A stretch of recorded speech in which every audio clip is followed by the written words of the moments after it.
ಮೇಲ್ಮನೆಯಲ್ಲಿ city Ravi ಆಕ್ಷೇಪಾರ್ಹ ಪದ ಬಳಕೆ ಆರೋಪ ಸಂಬಂಧ ಸಿಟಿ ರವಿ ವಿರುದ್ಧ ಸಚಿವರ ನಿಯೋಗ ದೂರನ್ನ ಕೊಟ್ಟಿದೆ. ಸಭಾಪತಿ ಜೊತೆಗೆ ಈಗಾಗಲೇ ಚರ್ಚೆಯನ್ನ ಸಚಿವರುಗಳು ನಡೆಸ್ತಾ ಇದ್ದಾರೆ. ಈ ಸಂದರ್ಭದಲ್ಲಿ ಡಿಸಿಎಂ ಡಿಕೆ ಶಿವಕುಮಾರ್, ಲಕ್ಷ್ಮೀ ಹೆಬ್ಬಾಳ್ಕರ್, ಎಚ್.ಕೆ. ಪಾಟೀಲ್ ಸೇರಿದಂತೆ ಹಲವರು ಭಾಗಿಯಾಗಿದ್ದಾರೆ. ಸುಮಾರು 2 ತಾಸಿನಿಂದ ಸಭೆಯನ್ನ ನಡೆಸಲಾಗ್ತಾ ಇದೆ. ಮೇಲ್ಮನೆಯಲ್ಲಿ ಸಿಟಿ ರವಿ ಅವರು ಆಕ್ಷೇಪಾರ್ಹ ಪದವನ್ನ ಬಳಕೆ ಮಾಡಿದ್ರು. ಸುಮಾರು 10 ಬಾರಿ ಆ ಪದವನ್ನ ಅವರು ಪ್ರಯೋಗಿಸಿದ್ರು. ಇದನ್ನ ನಾನು ಕೇಳಿಸ್ಕೊಂಡಿದ್ದೀನಿ.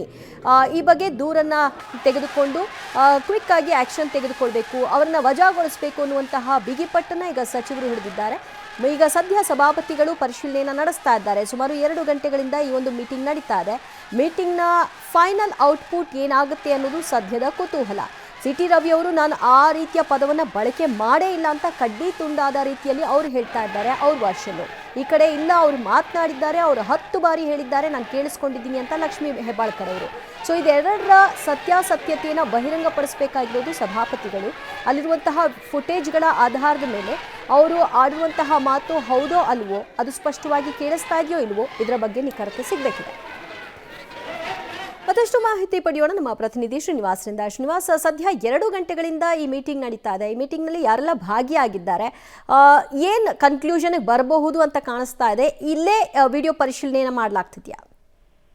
ದಿವ್ಯ, ಯಾವ ನಿರ್ಧಾರಕ್ಕೆ ಸಭಾಪತಿಗಳು ಬರ್ತಾರೆ ಅಂತ ಗೊತ್ತಿಲ್ಲ. ಯಾಕಂದ್ರೆ ವಿಧಾನ ಪರಿಷತ್ನಲ್ಲಿ ಕಸ್ಟೋಡಿಯನ್ ಸಭಾಪತಿಗಳಾಗಿರ್ತಾರೆ, ಅವರು ನಿರ್ಧಾರವನ್ನ ಮಾಡ್ಬೇಕು. ಒಂದು, ನಾನು ಈಗಾಗಲೇ ಹೇಳಿದಾಗೆ ಕಾಂಗ್ರೆಸ್ನ ಸದಸ್ಯರು ಸಿಟಿ ರವಿ ಅವರನ್ನ ಏನು ಅಮಾನತು ಮಾಡಬೇಕು ಅನ್ನುವಂತಹ ಒತ್ತಾಯವನ್ನ ಮಾಡ್ತಿದ್ದಾರೆ. ಅದರ ಹಿನ್ನೆಲೆಯಲ್ಲಿ ಕಾನೂನು ಸಚಿವರನ್ನ ಕರೆಸ್ಕೊಂಡು ಸಭಾಪತಿಗಳು ಸುದೀರ್ಘವಾದಂತಹ ಚರ್ಚೆಯನ್ನ ಮಾಡ್ತಿದ್ದಾರೆ. ಅದರ ಜೊತೆಗೆ ಕಾಂಗ್ರೆಸ್ ಅಂದ್ರೆ ಸಚಿವರ ನಿಯೋಗ ಡಿಸಿಎಂ ಡಿಕೆ ಶಿವಕುಮಾರ್, ಪ್ರಿಯಾಂಕ ಖರ್ಗೆ ಸೇರಿ ಅನೇಕ ನಾಯಕರು ಸಭಾಪತಿಗಳಿಗೆ ದೂರನ್ನ ಕೊಟ್ಟಿದ್ದಾರೆ. ಏನು ಅಂತಂದ್ರೆ ಸಿಟಿ ರವಿ ಅವರನ್ನ ವಜಾ ಮಾಡಬೇಕು, ಸದಸ್ಯ ಸ್ಥಾನದಿಂದ ಅಮಾನತು ಮಾಡ್ಬೇಕು ಅಂತ ಒತ್ತಾಯವನ್ನ ಮಾಡ್ತಿದ್ದಾರೆ.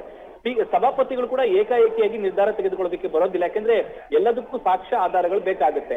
ಆ ನಿಟ್ಟಿನಲ್ಲಿ ಈಗಾಗಲೇ ಸಭಾಪತಿಗಳು ವಿಡಿಯೋ ಫೋಟೇಜ್ ಅನ್ನ ನೋಡಿದ್ದಾರೆ ಅಂತ ಹೇಳಲಾಗ್ತಿದೆ. ಆದ್ರೆ ಅದರಲ್ಲಿ ಸಾಕ್ಷಿ ಸಿಕ್ಕಿದೆಯಾ ಇಲ್ಲ ಅನ್ನುವಂಥದ್ದು ಸ್ಪಷ್ಟತೆ ಇಲ್ಲ.